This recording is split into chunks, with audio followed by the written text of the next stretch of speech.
सभी विद्यार्थियों और मित्रों को नमस्कार। भारतीय इतिहास श्रृंखला के व्याख्यान 33 के साथ मैं आप सभी के समक्ष उपस्थित हूं।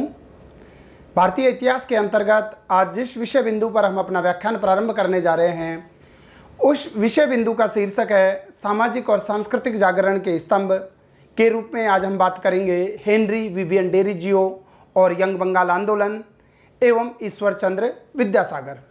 सामाजिक और सांस्कृतिक जागरण के स्तंभ के रूप में इससे पूर्ववर्ती व्याख्यान में हमने राजा राममोहन राय और ब्रह्म समाज की गतिविधियों के बारे में अध्ययन किया था। आज का जो हमारा ये व्याख्यान है, 19वीं सदी के पूर्वार्ध में जो सामाजिक और सांस्कृतिक जागरण की जो एक लहर प्रारंभ हुई थी भारतीय परिदृश्य में, उसी भारतीय परिदृश्य में सामाजिक और सांस्कृतिक जागरण के और प्रमुख स्तंभों के रूप में हेनरी विवियन डेरिजियो और उनके यंग बंगाल आंदोलन एवं साथ ही ईश्वर चंद्र विद्यासागर के सामाजिक और सांस्कृतिक जागरण में किए गए योगदान को भली प्रकार से याद किया जाता है। आज के इस व्याख्यान से संबंधित इस टॉपिक को हम कुछ बिंदुओं के माध्यम से कड़ी जोड़ते हुए एक बेहतर तरीके से समझने का प्रयास है वो करेंगे। आज सबसे पहले हम बात करेंगे हेनरी विवियन डेरिजियो और यंग बंगाल आंदोलन की। हेनरी विवियन डेरिजियो और यंग बंगाल आंदोलन को हम 3 बिंदुओं के माध्यम से समझने का प्रयास करेंगे। सबसे पहले हमारी बात होगी डेरिजियो का जीवन परिचय और उनकी जीवन दृष्टि क्या थी। दूसरे बिंदु के अंतर्गत हमारी बात होगी डेरिजियो और यंग बंगाल क्या था, और तीसरे बिंदु के अंतर्गत हम बात करेंगे यंग बंगाल आंदोलन का मूल्यांकन करेंगे, जो हेनरी विवियन डेरिजियो की एक सोच से परिचालित हुआ आंदोलन था। उसने सामाजिक और सांस्कृतिक जागरण में किस प्रकार की भूमिका निभाई, किस प्रकार का आने वाले समाज सुधारक और चिंतकों के लिए एक पृष्ठभूमि तैयार करने का काम है वो किया। इसके बाद में सामाजिक और सांस्कृतिक जागरण के स्तंभ के रूप में हम ईश्वर चंद्र विद्यासागर को भी इसी व्याख्यान के अंतर्गत समझने का प्रयास है वो करने जा रहे हैं। ईश्वर चंद्र विद्यासागर से संबंधित हम सबसे पहले उसके जीवन परिचय और जीवन दृष्टि के बारे में हम समझेंगे और ये जानने का प्रयास करेंगे कि ईश्वर चंद्र विद्यासागर का जीवन और उनकी जो जीवन दृष्टि है, उन्होंने सामाजिक और सांस्कृतिक जागरण में किस प्रकार से अहम भूमिका निभाई। 5वें बिंदु के अंतर्गत हम बात करेंगे ईश्वर चंद्र विद्यासागर के सामाजिक और सांस्कृतिक जागरण में किए गए योगदान की। 6ठे बिंदु के अंतर्गत हम ईश्वर चंद्र विद्यासागर के सामाजिक और सांस्कृतिक जागरण में जो भी कार्य किए गए या सामाजिक सुधार के रूप में उनके जो भी एफर्ट्स किए गए, उनका एक मूल्यांकन, उनको हम किस प्रकार से देख सकते हैं, इसके बारे में हम इस व्याख्यान के माध्यम से समझने जा रहे हैं। तो आज का हमारा जो व्याख्यान है, जिसका टॉपिक है हेनरी विवियन डेरिजियो और यंग बंगाल आंदोलन, एवं साथ ही हम बात करने जा रहे हैं ईश्वर चंद्र विद्यासागर की। तो हमारा व्याख्यान यहीं से प्रारंभ होता है। सबसे पहले हम बात कर लेते हैं हेनरी विवियन डेरिजियो और यंग बंगाल आंदोलन के बारे में। जब ये सामाजिक और सांस्कृतिक जागरण के स्तंभ के रूप में हेनरी विवियन डेरिजियो 1809, 1831 और यंग बंगाल आंदोलन का भारत के सामाजिक और सांस्कृतिक जागरण के इतिहास में एक बहुत बड़ा योगदान है। हेनरी विवियन डेरिजियो कौन थे, इसके बारे में जानना हमारे लिए बेहद आवश्यक है, क्योंकि जब तक हम हेनरी विवियन डेरिजियो और उसकी जीवन दृष्टि को नहीं समझ लेते, तब तक यंग बंगाल के आंदोलन के मर्म को हम भली प्रकार से नहीं समझ पाएंगे। तो सबसे पहले हम बात कर रहे हैं हेनरी विवियन डेरिजियो आखिरकार था कौन। हेनरी विवियन डेरिजियो के जीवन परिचय की जब हम बात करें तो हेनरी विवियन डेरिजियो एक एंग्लो इंडियन था, ये जिसका जन्म 1809 ईस्वी में हुआ था और केवल 22 साल और कुछ महीनों के एक संक्षिप्त जीवन अवधि के बाद 1831 ईस्वी में हैजे से इनकी मृत्यु हो जाती है।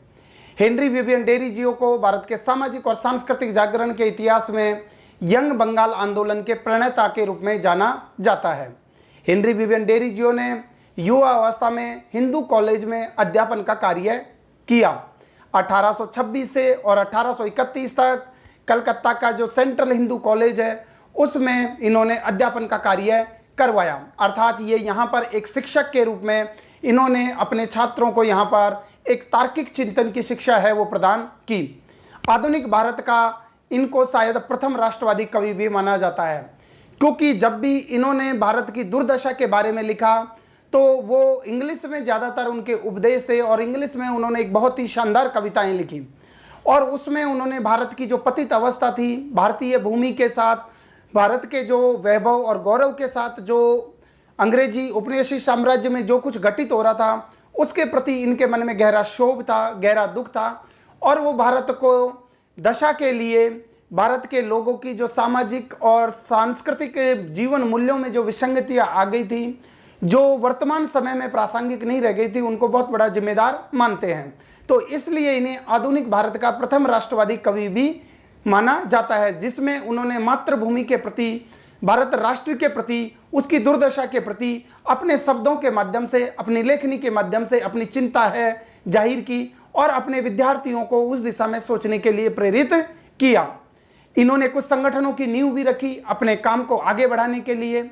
कौन सा काम था इनके जिम्मे? इनके जिम्मे काम था आत्मिक उन्नति और समाज सुधार का कार्य करना। भारत के जो सामाजिक और सांस्कृतिक ढांचे में एक जो गतिरोध, जो अवरोध, जो ठहराव आ गया था, उसको एक प्रकार से नई दिशा देने के लिए उस भारत के सामाजिक और सांस्कृतिक ढांचे को तार्किक, विज्ञानवाद, मानववाद और वैज्ञानिक दृष्टि के आधार पर सोच करके एक नए फ्रेमवर्क में डालने के लिए उन्होंने कई संगठनों की नींव रखी। उन्होंने जिस संगठन की नींव रखी उसमें सबसे पहले हम यंग बंगाल को ही ले लेते हैं। इसके अलावा एकेडमिक एसोसिएशन की उनके द्वारा स्थापित की गई, एंग्लो इंडियन हिंदू एसोसिएशन की उसके द्वारा नींव रखी गई, बंग हित सभा की नामक संगठन की इसके द्वारा नींव रखी गई और साथ ही डिबेटिंग क्लब की भी स्थापना की, जहां विभिन्न मुद्दों पर तार्किक और वैज्ञानिक दृष्टि से विभिन्न सामाजिक और सांस्कृतिक मुद्दों पर विचार विमर्श किया जाता था। इसके अलावा हेनरी विवियन डेरिजियो अपने विचारों का प्रचार प्रसार करने के लिए ईस्ट इंडिया नामक एक समाचार पत्र है, डेली आधार पर यानी दैनिक आधार पर उसका संपादन करते थे, उसको प्रकाशित करने का काम है ये करते थे। तो हेनरी विवियन डेरिजियो 1809 ईस्वी में जन्म हुआ, 1831 ईस्वी में हैजे से इनकी अकाल मृत्यु हो जाती है। लेकिन इससे पहले इन्होंने अपने इर्द गिर्द बंगाल के एक ऐसे नव युवकों में अपना प्रभाव जमा लिया था और उनके मन में स्वतंत्र चिंतन करने की एक दृष्टि है वो विकसित कर दी थी। तो ये एक इनका एक संक्षिप्त परिचय है हेनरी विवियन डेरिजियो का। अब हम हेनरी विवियन डेरिजियो की जीवन दृष्टि को समझ लेते हैं कि उनके जीवन की दृष्टि को हम किस आधारों पर, किन मूल्यों के आधार पर परख सकते हैं। उनके जीवन की दृष्टि को और उनके सामाजिक और सांस्कृतिक जागरण के लिए जो भी कार्य किए गए उनकी इसी जीवन दृष्टि से परिचालित थे। तो हमारे लिए यह जानना आवश्यक है कि आखिरकार उनकी जीवन दृष्टि किस प्रकार की थी। तो हम बात कर लेते हैं हेनरी विवियन डेरिजियो की जीवन दृष्टि की। जब हम हेनरी विवियन डेरिजियो की जीवन दृष्टि की बात करते हैं तो हेनरी विवियन डेरिजियो आमूल परिवर्तनवादी विचारधारा में विश्वास करते थे, आमूल परिवर्तनवादी बदलाव में विश्वास करते थे। इसलिए उनके चिंतन में रेडिकल दृष्टिकोण की प्रधानता थी।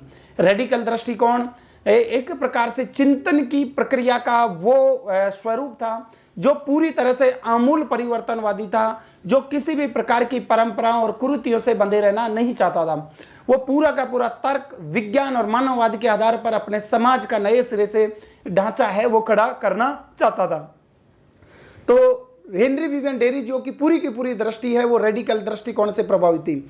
और रेडिकल दृष्टिकोण, जैसा कि मैंने कहा कि रेडिकल दृष्टिकोण वाले चिंतकों का समूह ये कहता है कि मौजूदा जो व्यवस्थाएं और संस्थाएं हैं उनमें आमूल परिवर्तन का ये समर्थक है। वो किसी भी पुरानी व्यवस्था और संस्था के साथ में विश्वास प्रकट नहीं करते और वो अपने स्वयं के तर्क के आधार पर, स्वयं के एक साइंटिफिक टेम्पर के आधार पर, स्वयं की वैज्ञानिक सोच के आधार पर और मानववादी दृष्टिकोण के आधार पर एक नया सामाजिक और सांस्कृतिक ढांचा खड़ा करना चाहते थे। अर्थात उनकी पुरानी मूल्य और मान्यताओं और संस्थाओं में किसी भी प्रकार का कोई विश्वास नहीं था। तो ये हेनरी विवियन डेरिजियो है वो रेडिकल दृष्टिकोण में विश्वास करते थे। और जैसा कि मैंने कहा कि रेडिकल दृष्टिकोण वाले लोग आमूल परिवर्तनवाद के प्रबल समर्थक थे। इसके अलावा हेनरी विवियन डेरिजियो फ्रांसीसी क्रांति से भी उनको प्रेरणा मिली थी और क्रांतिकारी परिवर्तन के समर्थक थे। समाज में, देश में वो सत्य की पूजा करते थे। सत्य के अलावा वो किसी भी चीज को स्वीकार करने की स्थिति में नहीं थे। परंपराओं और रीति रिवाजों के नाम पर वो किसी भी मान्यताओं को ढोने के लिए तैयार नहीं थे। उनका सिर्फ एक ही उद्देश्य था, सत्य की पूजा। सत्य भी वो जो तर्क की कसौटी पर खरा उतरे, तर्क की कसौटी पर जिसको तोला जा सके। तो सत्य की पूजा करने वाले थे हेनरी विवियन डेरिजियो। समानता और स्वतंत्रता से प्रेम करते थे। तो हेनरी विवियन डेरिजियो ने अगर जिंदगी में किसी को पूजा तो वो सत्य को पूजा, और किसी से प्रेम किया तो वो समानता और स्वतंत्रता से प्रेम किया। इसके अलावा वो स्वयं विवेकपूर्ण और मुक्त ढंग से सोचने के समर्थक थे। वो किसी भी परंपरागत मान्यताएं, किसी भी परंपरागत विचारों में बंधे रहने के समर्थन नहीं थे। जो उनको तत्कालिक समय में सही लगता था, जो उनके तर्क के आधार पर उनको मान्यता प्रदान करता था, उस प्रकार के उन्मुक्त सोच के पर्याय थे हेनरी विवियन डेरिजियो।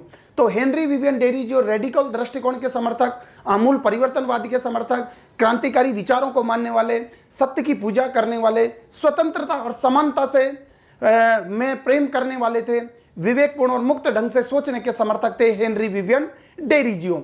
अब हम बात कर लेते हैं कि ये तो हो गई हेनरी विवियन डेरिजियो की दृष्टि। और जब ऐसी उत्कृष्ट दृष्टि वाला कोई भी व्यक्ति जब सामाजिक और सांस्कृतिक जागरण के लिए कुछ कार्य करना चाहे तो उसका परिणाम निस्संदेह अच्छा ही आता है। और ऐसा ही हेनरी विवियन डेरिजियो ने 19वीं सदी के पूर्वार्ध में जो सामाजिक सांस्कृतिक जागरण की जो लहर चली उसमें अपना योगदान दिया हेनरी विवियन डेरिजियो ने। हेनरी विवियन डेरिजियो के आंदोलन को, उनके द्वारा जो आंदोलन खड़ा किया गया उसी को हम यंग बंगाल आंदोलन के नाम से जानते हैं। तो अब हम ये जान लेते हैं आखिरकार यंग बंगाल आंदोलन था क्या। अगर हम बात करें कि यंग बंगाल आंदोलन क्या था, तो डेरिजियो ने अपने विचारों के द्वारा बंगाल में नवयुवकों को उन्मुक्त और मुक्त ढंग से सोचने के लिए प्रेरित किया, सत्य की पूजा करने के लिए कहा और समानता और विवेकपूर्ण ढंग से सोचने के लिए, समानता और स्वतंत्रता की वो से प्रेम करते थे। तो उन्होंने ये अपेक्षा की कि जब वो कलकत्ता के हिंदू कॉलेज में अध्यापन कार्य करवा रहे थे, जब वो कलकत्ता के हिंदू कॉलेज में एक शिक्षक की भूमिका में थे, तो उन्होंने अपने इर्द गिर्द ऐसे नवयुवकों को इकट्ठा कर लिया जो उनके विचारों से प्रभावित हुए। और उनके विचार भी कैसे कि आपको सिर्फ सत्य की पूजा करनी है, सिर्फ आपको समानता और स्वतंत्रता है उसे प्रेम करना है, विवेकपूर्ण ढंग से आपको सोचना है, मुक्त विचारों के ये समर्थक थे। तो बहुत सारे जब इनके शिष्य इनके इर्द गिर्द इनके विचारों से प्रभावित होकर के इकट्ठा होने लगे, और वो युवक कौन थे, वो युवक थे बंगाल के नवयुवक, बंगाल के युवा। तो हेनरी विवियन डेरिजियो के विचारों से तादाद में स्थापित करने वाले, हेनरी विवियन डेरिजियो के विचारों को से अपनी सहमति प्रकट करने वाले बंगाल के नवयुवकों का जो समामेलन हुआ हेनरी विवियन डेरिजियो के विचारों को समर्थन प्रदान करने के लिए, उसे ही हम कहते हैं यंग बंगाल आंदोलन। और हेनरी विवियन डेरिजियो के शिष्यों को डेरोजियन के नाम से भी जाना जाता है। हेनरी विवियन डेरिजियो ने अपने शिष्यों को जैसा उनकी जीवन दृष्टि थी उसी दिशा में सोचने के लिए प्रेरित किया। तो एक प्रकार से देखा जाए तो इसके जितने भी जो शिष्य थे, शिष्य कौन थे, सारे के सारे वो लोग, वो नवयुवक थे जिनको हेनरी विवियन डेरिजियो ने अधिकांशतः जिनको पढ़ाया था, जिनको शिक्षा दी थी। और इन शिष्यों ने अपने इर्द गिर्द जिस मूवमेंट को खड़ा किया वो यंग बंगाल आंदोलन के नाम से जाना गया। और हेनरी विवियन डेरिजियो के शिष्यों को या तो आप यंग बंगाल आंदोलन के नाम से संबोधित करते हैं या डेरोजियन नाम से संबोधित करते हैं। और मुक्त ढंग से यंग बंगाल यानी नवयुवकों ने जो सोचने की परंपरा विकसित की उसे ही हम यंग बंगाल आंदोलन के नाम से जाना जाता है। हेनरी विवियन डेरिजियो के शिष्यों ने पुरानी पढ़ चुकी मान्यताएं, पुरानी जिन मान्यताओं और जो परंपराएं और जो रीति रिवाज जो अपनी तात्कालिक समय में जो प्रासंगिकता खो चुके थे, इसके अलावा जो दकियानूसी विचारों को, दकियानूसी परंपराओं की घोर निंदा की। और उन्होंने कहा कि इस प्रकार के विचारों को त्याग देना चाहिए। ऐसा हेनरी विवियन डेरिजियो ने अपने शिष्यों को किया था और उसके शिष्यों ने भी उसी दिशा में सोचने का प्रयास किया। न केवल प्रयास किया अपितु वो स्वयं के जीवन को उन्होंने उस आचार पद्धति में डाल लिया। हेनरी विवियन डेरिजियो और उसके जितने भी इर्द गिर्द जो मूवमेंट खड़ा हुआ था जिसे हम यंग बंगाल आंदोलन के नाम से जानते हैं, वो नारी अधिकारों के पक्के समर्थक थे, वो विधवा विवाह के समर्थक थे, स्त्रियों की शिक्षा के समर्थक थे और पुरुष और नारी के बीच में किसी भी प्रकार का भेद नहीं किया जाए इसके वो समर्थक थे। ये इन्होंने जितने भी डेरोजियन थे यानी हेनरी विवियन डेरिजियो के जो शिष्य थे, उन्होंने अतिवादी विचारों का सहारा लिया। देखो, इस आंदोलन की एक सबसे बड़ी जो कमजोरी है वो दिखाई देती है, वो ये है क्योंकि हेनरी विवियन डेरिजियो के जो शिष्यों को जब मुक्त ढंग से सोचने के लिए, पुरानी मान्यताओं और रेडिकल दृष्टिकोण को अपनाने के लिए डेरिजियो ने अपने शिष्यों को प्रेरित किया, तो उसके शिष्यों ने एक अतिवादी रुख अपनाया और उन्होंने हर प्रकार की हिंदू धर्म में उनको केवल बुराई बुराई दिखने लगी। हिंदू धर्म की कुछ अच्छाइयों के तत्वों को भी उन्होंने बुराइयों के रूप में उजागर किया। तो ये अतिवादी रुख था। ये इन्होंने भारतीय समाज की वास्तविकताओं और परिस्थितियों का ठीक प्रकार से मूल्यांकन नहीं किया। हेनरी विवियन डेरिजियो के जिस प्रकार के अतिवादी विचार बढ़ रहे थे और उसके चारों तरफ बंगाल के नवयुवक है वो भी इस प्रकार का सोचने लग गए थे। तो बंगाल में कुछ कट्टरपंथियों का प्रभाव है वो काफी ज्यादा था, क्योंकि बंगाल के लोगों की धर्म में निष्ठा बहुत व्याप्त थी। कर्मकांडीय हिंदू मत की प्रधानता थी, पुरोहितवाद का वर्चस्व था। लेकिन डेरिजियो और उसके शिष्यों ने जब इन परंपरागत मान्यताओं को चुनौती दी तो कट्टरपंथियों ने इसके लिए सबसे ज्यादा दोष दिया हेनरी विवियन डेरिजियो को। कट्टरपंथियों के बढ़ते हुए प्रभाव के कारण से डेरिजियो को सबसे पहले कलकत्ता के हिंदू कॉलेज से निकाल दिया गया, और कलकत्ता के हिंदू कॉलेज से निकाल दिया गया।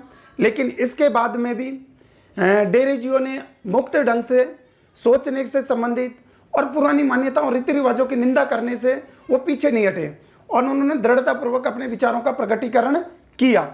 और इसके बाद में उन्होंने एकेडमिक एसोसिएशन जैसे संगठन बनाए, डिबेटिंग क्लब जैसे संगठन है वो बनाए।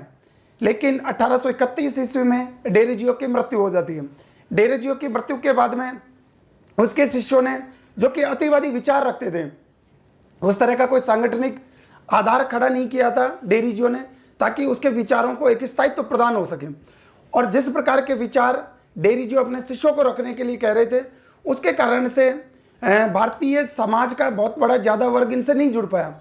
या मैं कहूँ कि डेरिजियो के विचार हैं और उसके शिष्यों के विचार वो केवल किताबों तक सीमित होकर के रह गए, एक बौद्धिकता से अतिवादी रुख से परिपूर्ण थे, जिनका समाज की वास्तविकताओं से कोई लेना देना नहीं था।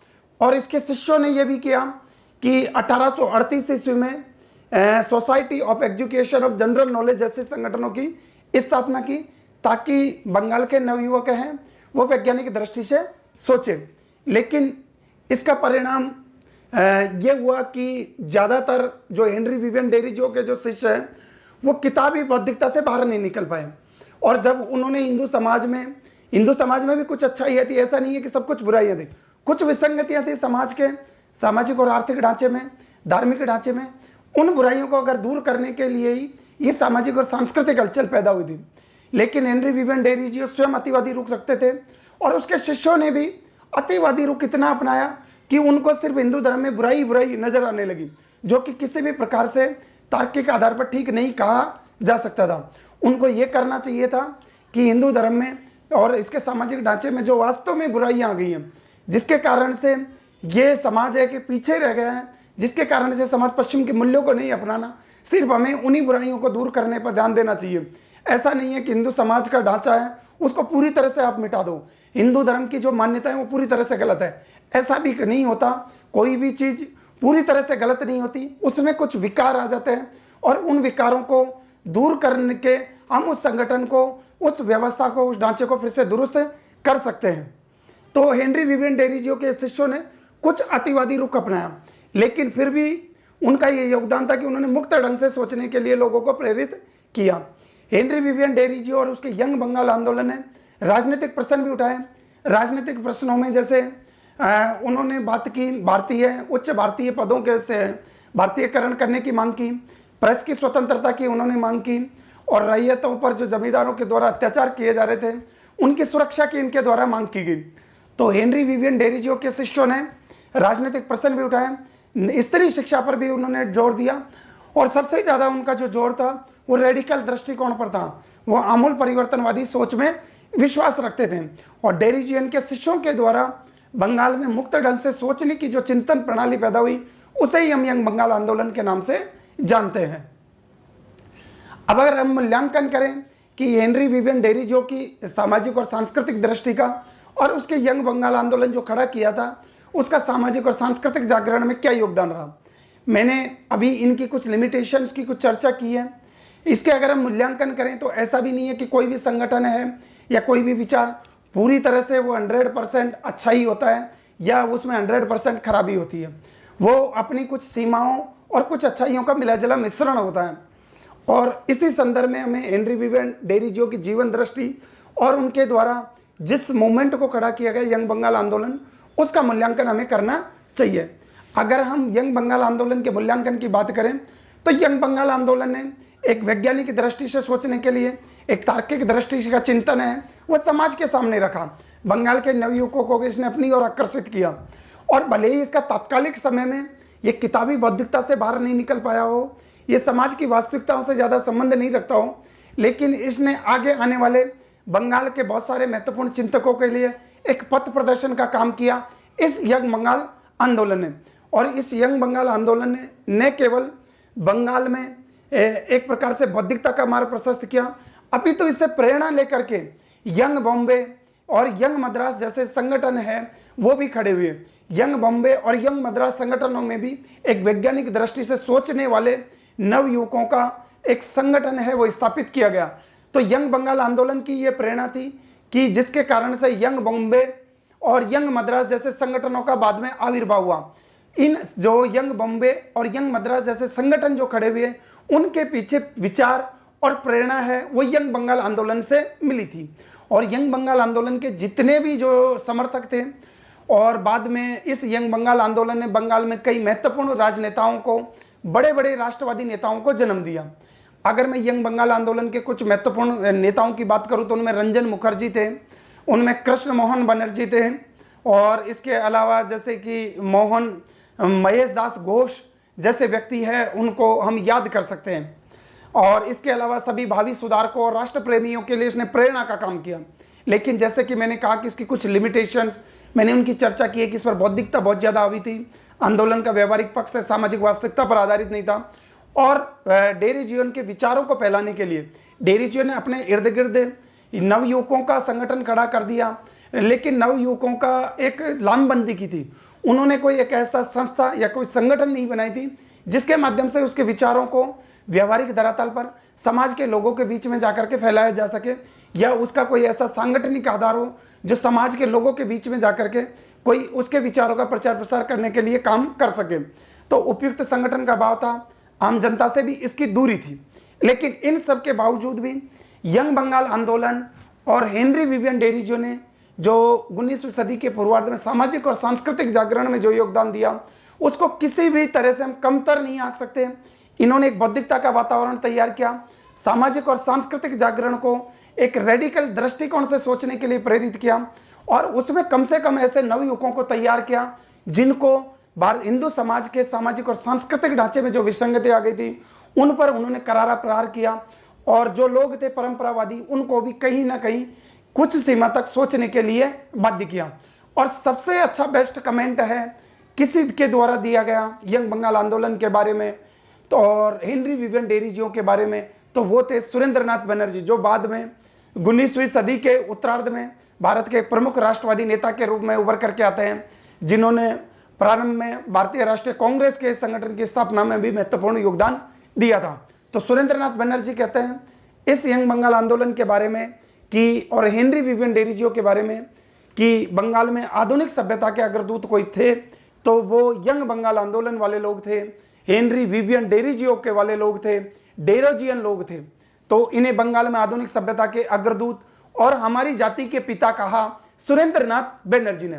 जब सुरेंद्रनाथ बनर्जी जैसा उदारवादी सोच वाला व्यक्ति, एक बौद्धिक चिंतन वाला व्यक्ति जो 19वीं शताब्दी के उत्तरार्ध में भारत में राष्ट्रवादी आंदोलन का एक महत्वपूर्ण नेता थे और बाद में 20वीं शताब्दी के प्रारंभिक दशकों में भी उन्होंने भारत के राष्ट्रीय आंदोलन में अपने विचारों से, अपने चिंतन से महत्वपूर्ण भूमिका अदा की।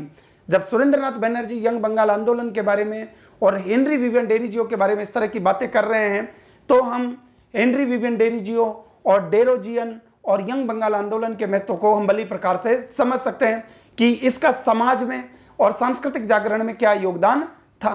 तो ये था हमारा हेनरी विवियन डेरिजियो और उसकी जीवन दृष्टि और उसके द्वारा खड़ा किया गया यंग बंगाल आंदोलन, जिसने आने वाले बंगाल के बुद्धिजीवियों और राजनीतिक चिंतकों के लिए एक पथ प्रदर्शन का काम किया गया। अब हम बात कर लेते हैं ईश्वर चंद्र विद्यासागर की। जैसा कि ईश्वर चंद्र विद्यासागर के बारे में आप सभी लोग जानते हैं, ईश्वर चंद्र विद्यासागर का जन्म है। सबसे पहले हम इसके जीवन के बारे में बात कर लेते हैं, आखिरकार ये थे कौन। अगर हम बात करें तो 1820 ईस्वी में एक गरीब ब्राह्मण परिवार में इनका एक जन्म हुआ था और इनके पिता थे वो बंदोपाध्याय और इनकी माता थी भगवती देवी।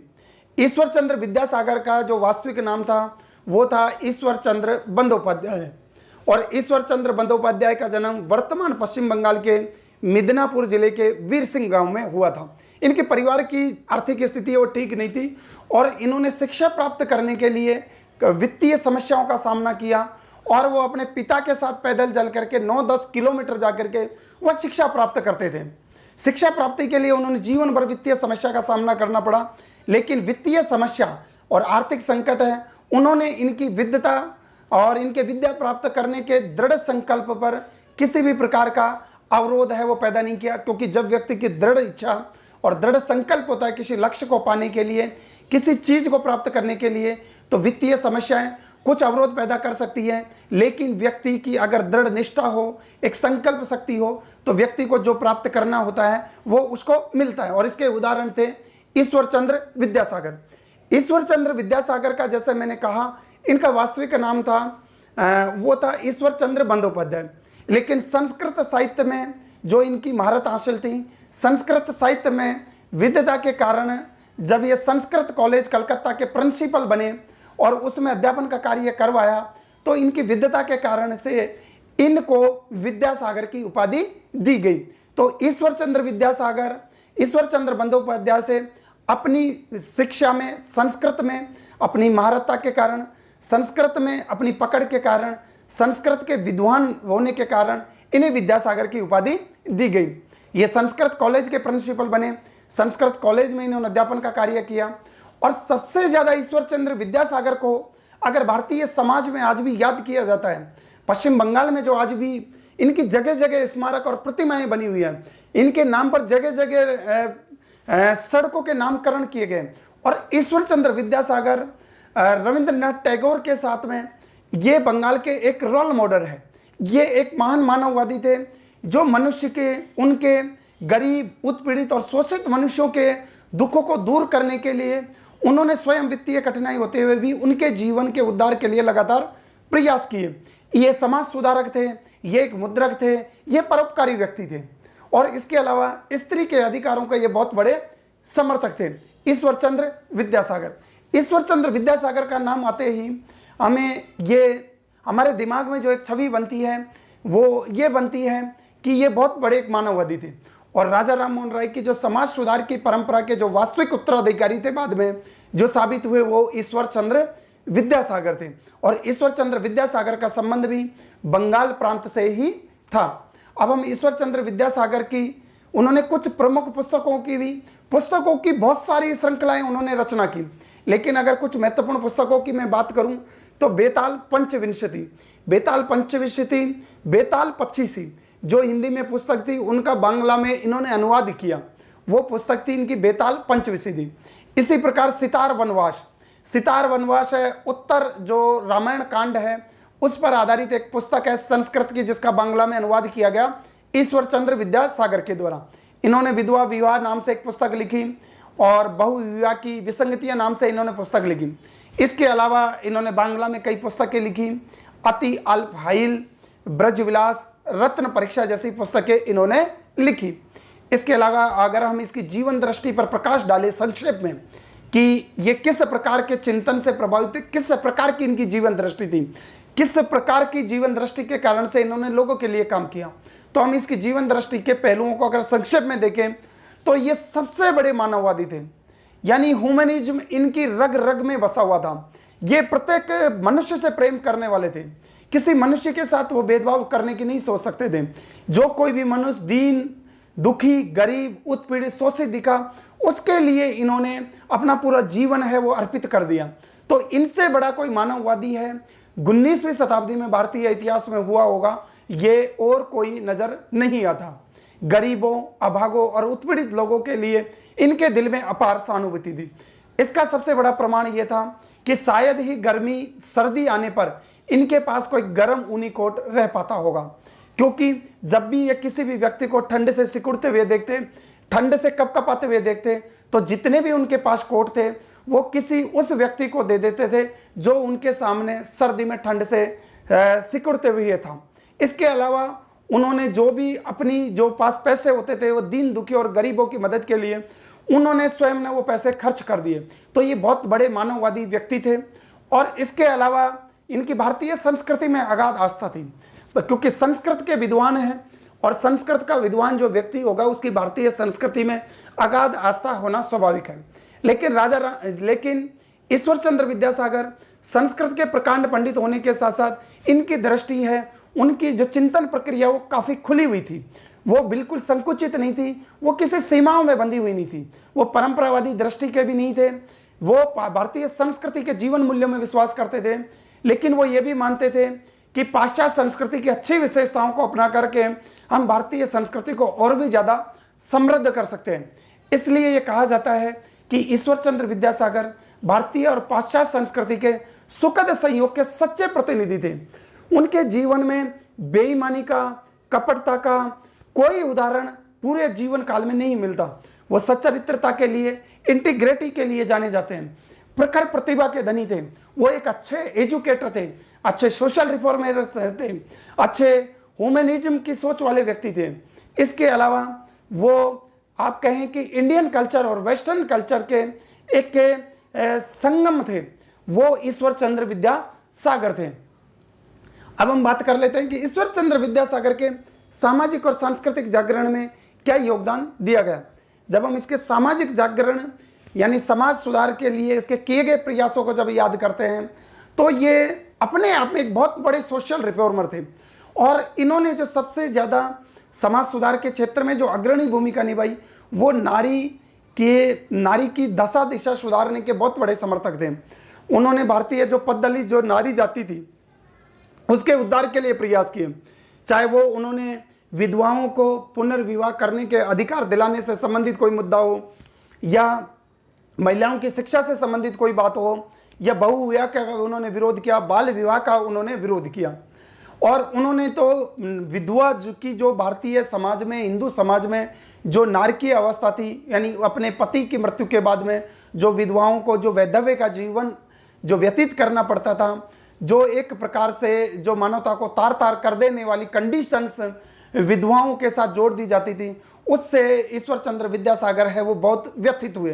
तो ईश्वरचंद्र विद्यासागर को ये मानना था कि अगर किसी विधवा की अगर ये इच्छा होती है कि उसके पति के मरने के बाद में उसकी शादी करने की इच्छा होती है तो समाज को उसे सम्मान की दृष्टि से देखना चाहिए, उसे शादी करने का अधिकार मिलना चाहिए। और न केवल शादी करने का अधिकार मिलना चाहिए अपितु उससे जो संतान पैदा हो उसके विधवा पुनर्विवाह के फलस्वरूप उसको भी समाज में एक सम्मान की दृष्टि से देखा जाना चाहिए। उसकी संतान को भी संपत्ति में उसी प्रकार के अधिकार मिलने चाहिए जो कि शुरुआत में जो एक विवाहित स्त्री के बच्चों को मिलते हैं। तो उन्होंने अपना सबसे ज़्यादा जो टारगेट किया, सबसे ज़्यादा फोकस किया वो विधवाओं को पुनर्विवाह का अधिकार दिलाने के लिए किया। और उन्होंने इसके खिलाफ एक सशक्त मुहिम चलाई और उन्होंने बहुत सारे और इनके समर्थन में मद्रास, बम्बई, पंजाब, संयुक्त प्रांत से जगह जगह से प्रतिवेदन दिलाए गए लोगों को, बौद्धिक जो विचारकों के द्वारा कि विधवाओं के पुनर्विवाह का अधिकार है वो दिया जाए और ब्रिटिश सरकार उस दिशा में कोई प्रयास करे, ब्रिटिश सरकार उस दिशा में कोई कानून बनाए। और उसके सार्थक प्रयासों का ये परिणाम हुआ कि 1856 ईस्वी में जब तात्कालिक जो गवर्नर जनरल थे उनके द्वारा विधवा पुनर्विवाह अधिनियम है वो पारित कर दिया गया। विधवा पुनर्विवाह अधिनियम के माध्यम से विधवाओं को पुनर्विवाह करने का कानूनी अधिकार है वो मिल गया। और बाद में एक और कानून बना जिसके तहत विधवाओं के पुनर्विवाह से उत्पन्न हुई संतानों को वैध अधिकार मिला और उनको संपत्ति में अधिकार को भी मान्यता दी गई। विधवा पुनर्विवाह के इतने बड़े समर्थक थे कि 7 दिसंबर 1856 ईस्वी को, जो 1856 ईस्वी में विडो रीमैरिज एक्ट बना, उसके फलस्वरूप पहला विधवा पुनर्विवाह 7 दिसंबर 1856 ईस्वी को ईश्वरचंद्र विद्यासागर की अनुपस्थिति में हुआ। 1856 से 1860 ईस्वी तक ऐसे 25 विधवाओं का पुनर्विवाह ईश्वरचंद्र विद्यासागर के द्वारा एक बड़े समारोह के माध्यम से करवाया गया। ईश्वरचंद्र विद्यासागर उन व्यक्तियों में से नहीं थे जो किसी दूसरे से समाज सुधार की अपेक्षा करें। जब उन्होंने अपने एकमात्र पुत्र का भी एक विधवा से पुनर्विवाह करवाया, ये इस बात का प्रमाण था, ईश्वर चंद्र विद्यासागर इस बात में विश्वास करते थे कि कोई भी अच्छे समाज सुधार की जब बात की जाए तो जो उपदेशक है उसके घर से इस बात की शुरुआत की जानी चाहिए। और इसी का ये प्रमाण था कि उसने अपने इन नवयुवक पुत्र की, जिसकी किसी भी प्रकार की कोई शादी नहीं हुई थी, उसने एक विधवा के साथ अपने पुत्र की शादी करवाई। समाज के सामने वो उदाहरण पेश किया कि जब मैं एक समाज सुधारक हूं, जब मैंने विधवाओं को पुनर्विवाह करने के लिए कानूनी पक्ष पर जोर दिया है, इसके लिए मुहिम उठाई है, तो इस सुधार की प्रक्रिया की शुरुआत मेरे घर से शुरू होनी चाहिए। और ईश्वर चंद्र विद्यासागर ने समाज के सामने वो अनुकरणीय उदाहरण पेश किया। आज ऐसा कोई भी राजनेता है, कोई भी समाज सुधारक अपने घर से समाज सुधार की पैरवी नहीं करता, और इसी कारण से उसके विचार और उसके चिंतन की प्रक्रिया को लोगों के द्वारा उतनी तन्मयता के साथ है वो अपनाया नहीं जा सकता। ईश्वर चंद्र विद्यासागर सच्चे मानवतावादी थे। उन्होंने अपने एकमात्र पुत्र का विधवा पुनर्विवाह करके दिखा दिया कि मैं इसकी शुरुआत अपने घर से करना चाहता हूं, और मैं जब अपने पुत्र की, जिसकी शादी नहीं हुई, उसकी विधवा के साथ पुनर्विवाह करने को मैं पूरे जोर शोर से समर्थन कर रहा हूं, तो पूरे भारतीय समाज को भी विधवाओं के पुनर्विवाह करने के अधिकार को मन से स्वीकार करना चाहिए। उसको समाज में एक स्वीकृति मिलनी चाहिए ताकि ये विधवाएं एक सम्मान के साथ अपना जीवन जी सकें। उन्होंने बाल विवाह का विरोध किया, बहु विवाह का विरोध किया। बाल विवाह का विरोध करने के पीछे उनका सबसे बड़ा कारण यह था क्योंकि इसके कारण से जो महिलाएं वो शिक्षा प्राप्त नहीं कर पाती, और शिक्षा प्राप्त नहीं कर पाती तो उनको अपने सामाजिक परिस्थिति का सही प्रकार से ज्ञान नहीं हो सकता। नारी शिक्षा में उन्होंने बहुत ज्यादा दिलचस्पी ली, और 35 से अधिक बालिका विद्यालय है वो ईश्वर चंद्र विद्यासागर ने अपने खुद के खर्चे से है वो स्थापित किए। बैथून स्कूल ने अंग्रेजी महिलाओं की शिक्षा के लिए एक सर्व अच्छा प्रयास किया था। 1849 ईस्वी में नारी शिक्षा के लिए सबसे पहले बैथून स्कूल स्थापित किए, और बाद में इस बैथून स्कूल के जब वो प्रिंसिपल बने, मंत्री की हैसियत से उन्होंने नारी शिक्षा पर ध्यान दिया, और 35 से अधिक एक स्कूलों की श्रृंखलाएं स्थापित की जिसमें नारियों की शिक्षा पर ध्यान दिया जाता था। लेकिन ईश्वर चंद्र विद्यासागर की डगर है वो आसान नहीं थी, क्योंकि रूढ़िवादी हिंदुओं का ये मानना था कि महिला जैसे ही पढ़ लिख गई तो वो अपने पति को खो देगी, अर्थात वो अपने पति को छोड़ देगी, वो अपने पति के प्रति वफादार नहीं होगी। ऐसा रूढ़िवादी समाज था उस समय, और उस रूढ़िवादी समाज के कारण से, पोंगा पंथियों के अंधविश्वासी नेचर के कारण से ईश्वर चंद्र विद्यासागर को सामाजिक बहिष्कार जैसे धमकियां दी गई, उसके जीवन में बहुत सारे अड़चनें पैदा की गई। लेकिन ईश्वर चंद्र विद्यासागर इन पोंगा पंथियों के खिलाफ, इन सामाजिक रूढ़िवादियों के खिलाफ है वो नहीं झुके, और उन्होंने जिंदगी भर स्त्रियों की शिक्षा दिलाने के लिए अनथक प्रयास है वो निरंतर किया। इनका सबसे बड़ा एक और प्रमाण था कि जब वो संस्कृत कॉलेज के प्राचार्य बने तो उन्होंने उस समय तक संस्कृत शिक्षा पर सिर्फ ब्राह्मणों का अधिकार था, अन्य जातियों के लोग हैं वो संस्कृत शिक्षा प्राप्त नहीं कर सकते थे। लेकिन ईश्वर चंद्र विद्यासागर ने जैसे ही संस्कृत कॉलेज के प्रिंसिपल बने तो उन्होंने सबसे पहला ये काम किया कि संस्कृत कॉलेज को अन्य जातियों की शिक्षा के लिए भी खोल दिया गया, अर्थात अन्य जाति के लोग भी अब संस्कृत शिक्षा प्राप्त कर सकते थे। इसका ब्राह्मणों के द्वारा विशेष विरोध किया गया ईश्वर चंद्र विद्यासागर का, और उन्होंने ईश्वर चंद्र विद्यासागर को कहा कि एक जाति विद्रोही व्यक्ति है, क्योंकि ईश्वर चंद्र विद्यासागर स्वयं ब्राह्मण थे, संस्कृत के पंडित थे, और उनसे ये अपेक्षा की जाती थी कि वो ब्राह्मणों का ही पक्ष लेंगे और गैर ब्राह्मणों को संस्कृत शिक्षा प्राप्त करने से रोकेंगे। लेकिन जब संस्कृत शिक्षा पर ब्राह्मणों का एक अधिकार था, उस एक अधिकार को चुनौती देते हुए ईश्वर चंद्र विद्यासागर ने संस्कृत कॉलेज को गैर जातियों के लिए खोल दिया। ये उनके एक महान मानववादी होने का सबसे बड़ा प्रमाण था। संस्कृत कॉलेज के बारे में अमूमन ये माना जाता रहा है कि यहाँ पर भारतीय शास्त्रों की, भारतीय परंपराओं, रीति रिवाजों की और मान्यताओं की पढ़ाई होगी। लेकिन ईश्वर चंद्र विद्यासागर को यह लगता था कि अगर संस्कृत कॉलेज में सिर्फ भारतीय चिंतन की, भारतीय परंपरा, रीति रिवाज और भारत के संस्कृत के ग्रंथ और शास्त्रों का अध्ययन कराया जाएगा तो यहाँ से जो भी विद्यार्थी जो बाहर निकलेंगे वो उनमें किसी भी प्रकार से पाश्चात्य चिंतन के प्रति कोई आदर भाव नहीं होगा, वो पश्चिम के तर्कवाद और वैज्ञानिक दृष्टिकोण को नहीं अपनाएंगे, वो समाज में कोई ज्यादा क्रांतिकारी परिवर्तन नहीं ला सकते। इसलिए ईश्वर चंद्र विद्यासागर ने जहां संस्कृत कॉलेज को गैर जातियों के लिए शिक्षा के लिए खोला, वहीं संस्कृत शिक्षा के साथ साथ संस्कृत कॉलेज में पाश्चात्य चिंतन की भी पढ़ाई है वो ईश्वर चंद्र विद्यासागर के प्रयासों से की जाने लगी। तो ये ईश्वर चंद्र विद्यासागर की बहुत बड़ी देन थी। ईश्वर चंद्र विद्यासागर का इस प्रकार से सामाजिक सुधार में एक बहुत बड़ा योगदान रहा, और उन्होंने खुद से उन सुधारों की शुरुआत की। और लोगों से ये अपेक्षा की कि आप भी इसी प्रकार के कदम उठाएं। जब हम बात करते हैं कि सांस्कृतिक जागरण में ईश्वर चंद्र विद्यासागर का क्या योगदान था, तो जैसा कि मैंने कहा कि संस्कृत कॉलेज को पाश्चात्य अध्ययन के लिए खोलने का जो श्रेय दिया जाता है वो ईश्वर चंद्र विद्यासागर को।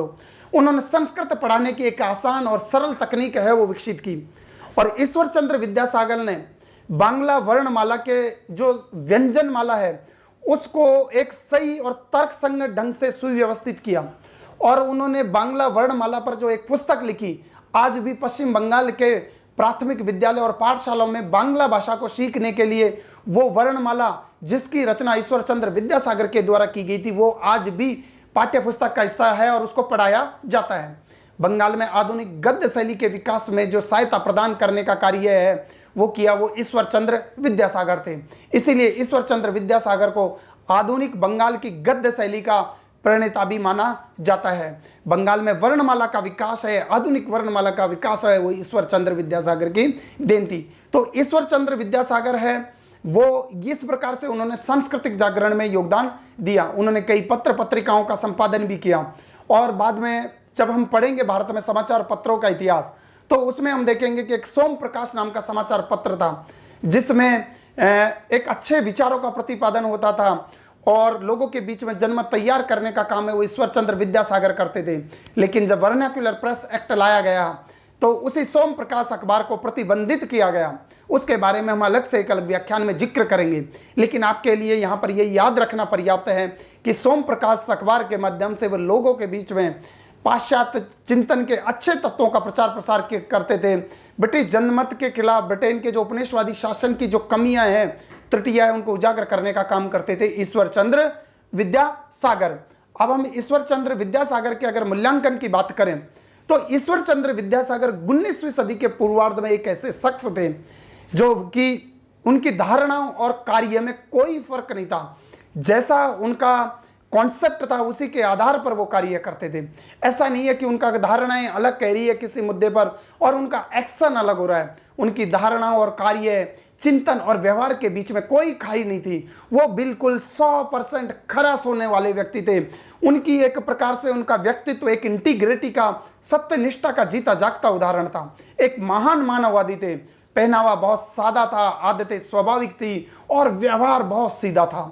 इसके अलावा ईश्वर चंद्र विद्यासागर अपने जीवन के अंतिम दिनों में वो झारखंड, आधुनिक झारखंड यानी उस समय के बिहार में जाकर के रहने लग जाते हैं जो आज झारखंड में पड़ता है, और संथालों के उत्थान के लिए, संथालों में सामाजिक जागरण के लिए वो जो कार्य करते हैं उसके कारण से आज भी संथाल लोगों में ईश्वर चंद्र विद्यासागर के प्रति एक बहुत गहरी निष्ठा है, अगाध आस्था है। और ईश्वर चंद्र विद्यासागर की उपलब्धि और मूल्यांकन में मुझे कहीं भी कोई त्रुटि है वो नजर नहीं आती। ईश्वर चंद्र विद्यासागर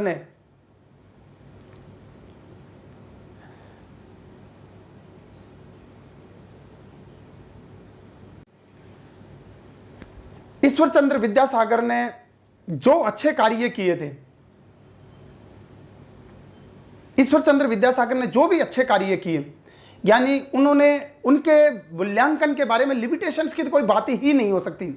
हाँ, ये अलग बात है कि विधवा विवाह के लिए उन्होंने जो प्रयास किए उससे समाज से इस तरह का रेस्पॉन्स नहीं मिला, क्योंकि मैंने कहा कि भारत का समाज इतना रूढ़िवादी था, इतना धर्मनिष्ठ हो गया था, तार्किक चिंतन उनको कितना ही सुनाया जाए, लेकिन आज भी लोग हैं उन अंधविश्वास और परंपराओं से आज भी उबर नहीं पाए। आज भी किसी भी स्त्री का पति अगर उसके जीते जी मर जाता है तो विधवाओं को आज भी एक अलग प्रकार से समाज देखता है। तो हम उस 19वीं सदी के जिस दौर में ईश्वर चंद्र विद्यासागर वो कार्य कर रहे थे, उन्होंने कम से कम उस समाज में वो चेतना पैदा की कि विधवाओं को भी सम्मान के साथ जीने का अधिकार है। ईश्वर चंद्र विद्यासागर बहुत बड़े मानववादी थे, और उनके बारे में एक सबसे अच्छा कमेंट है जो किसी ने कहा तो वो थे रविंद्रनाथ टैगोर। रविंद्रनाथ टैगोर के इस मत से ही हम समझ सकते हैं कि ईश्वर चंद्र विद्यासागर का बंगाल के लोगों के लिए कितना बड़ा कद है, भारत के सामाजिक और सांस्कृतिक जागरण में उनका योगदान कितना बड़ा है। जब रविंद्रनाथ टैगोर उनका मूल्यांकन करते हुए सिर्फ एक ही बात कहते हैं कि बंगाल की 4 करोड़ की आबादी में वह अकेला इंसान था, यानी सिर्फ अकेले इंसान का दर्जा रविंद्रनाथ टैगोर किसको दे रहे हैं? ईश्वर चंद्र विद्यासागर का। तो ईश्वर चंद्र विद्यासागर इस प्रकार सामाजिक और सांस्कृतिक जागरण के प्रमुख स्तंभ थे। न केवल स्तंभ थे, वो जैसा कहते थे वैसा करते थे। उन्होंने मानवता के वाद के लिए अपना जीवन है वो अर्पित कर दिया, स्त्रियों के उत्थान के लिए अपना जीवन अर्पित किया। महिला शिक्षा में अगर सबसे बड़ा किसी को योगदान दिया जाता है तो वो ईश्वर चंद्र विद्यासागर थे, यानी उपनिवेशी भारत में सबसे बड़ा महिला शिक्षा में योगदान दिया वो देने वाले थे ईश्वर चंद्र विद्यासागर। अब हम बात कर लेते हैं कि इस टॉपिक से संबंधित कौन से परीक्षा उपयोगी प्रश्न है वो पूछे जा सकते हैं। तो परीक्षा उपयोगी प्रश्नों में पूछा जा सकता है, हेनरी विवियन डेरिजियो ने कब से कब तक कलकत्ता के हिंदू कॉलेज में अध्यापन किया? हेनरी विवियन डेरिजियो कौन थे? जन्म कब हुआ था? यंग बंगाल कौन था? यंग बंगाल आंदोलन से आप क्या समझते हैं? एकेडमिक एसोसिएशन की स्थापना किसने की? और यंग बंगाल के द्वारा जो 1838 ईस्वी में जो संगठन स्थापित किया गया, यानी the society of education of general knowledge नाम का जो संस्थान स्थापित किया, उसके बारे में एग्जाम में पूछा जा सकता है। ईश्वर चंद्र विद्यासागर का पूछा जा सकता है कि वर्तमान में वो पूर्वी बंगाल में, बांग्लादेश में पढ़ते हैं, ये पश्चिम बंगाल में उनका जन्म स्थान पड़ता है। ईश्वर चंद्र विद्यासागर है, उनको किसके लिए विशेष तौर पर याद किया जाता है? विडो रीमैरिज एक्ट के बारे में कानून कब बना, किन के प्रयासों से बना? और ईश्वर चंद्र विद्यासागर है, उसकी जीवन दृष्टि के बारे में भी संकल्पनात्मक प्रश्न है वो पूछा जा सकता है। तो इस प्रकार सामाजिक और सांस्कृतिक जागरण के इस स्तंभ में आज हमने Henry Vivian Derozio, young Bengal आंदोलन और ईश्वर चंद्र विद्यासागर के बारे में विस्तार से बात की। लेकिन अगर फिर भी इस टॉपिक से संबंधित कोई भी आप डाउट हो तो आप सीधा मुझसे कॉन्टैक्ट कर सकते हैं। आज का व्याख्यान मुझे उम्मीद है कि आप सभी लोगों को बहुत पसंद आया होगा।